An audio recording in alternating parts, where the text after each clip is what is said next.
Barbara Nissman is widely recognized as one of the world's finest concert pianists.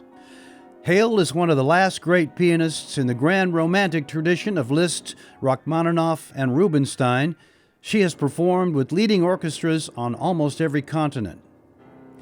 Her recordings of Prokofiev, Bartók, and Ginastera are considered definitive, and she has garnered lavish praise for masterful renditions of the works of Beethoven, Chopin, Liszt, Schumann, Brahms, and Rachmaninoff.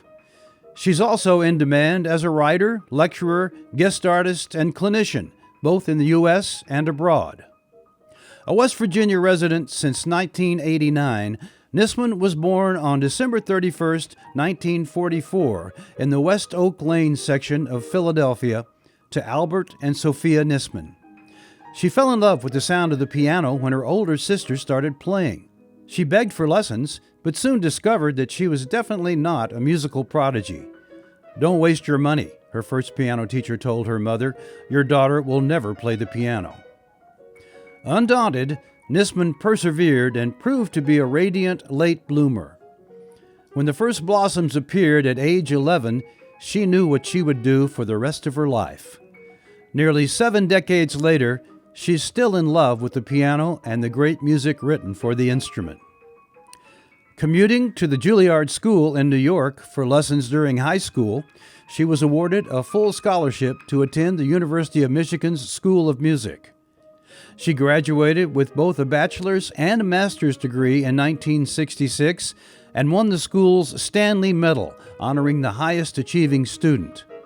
She completed a doctorate at Michigan 3 years later, and in 1981 received the university's Athena Medal for outstanding professional and humanitarian endeavors. Nissman's international career was launched by legendary conductor Eugene Ormandy, who, after hearing her perform as a doctoral student, arranged her debuts in all major European capitals.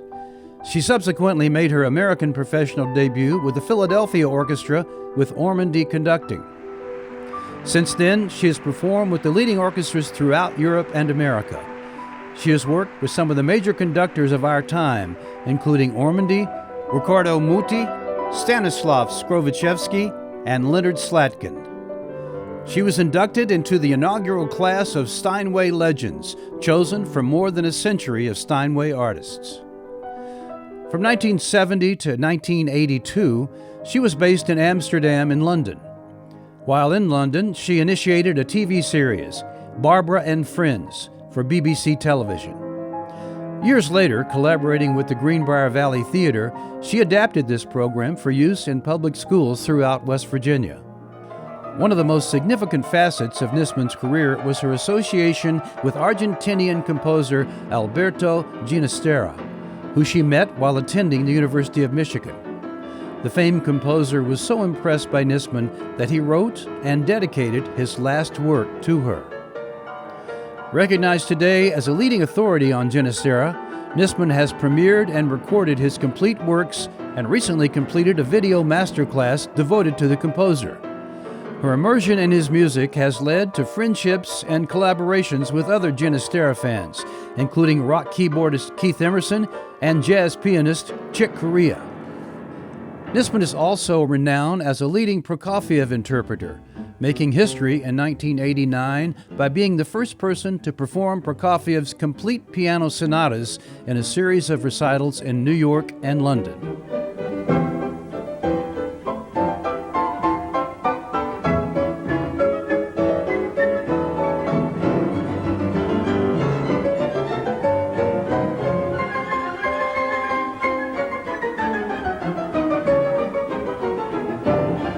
In the late 1970s, Nissman served as artist-in-residence for the John Deere Corporation, providing recitals, master classes, and a music lecture series to Deere plant communities in the U.S. and abroad.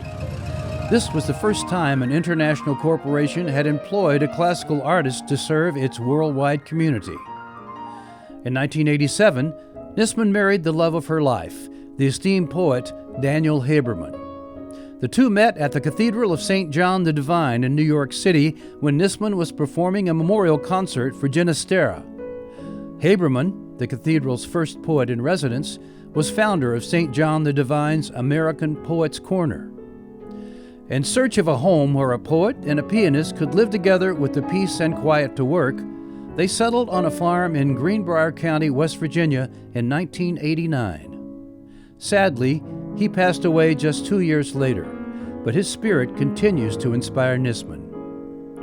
From 2002 through 2011, Nissman was involved with the Robert James Fersino AIDS Foundation Benefit Concert Series, a concerted effort.